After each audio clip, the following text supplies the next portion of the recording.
পবন যাও রে বয়ে প্রাণ বধুয়ার কাছে, জেনে এসে বলো আমার বধূ কেমন আছে।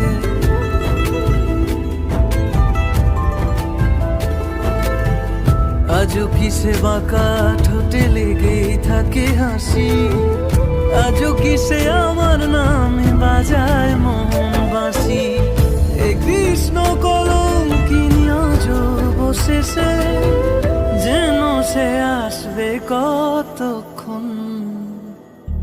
শরীরের আধার সে তো কৃষ্ণময় জীবন, শরীরের আধার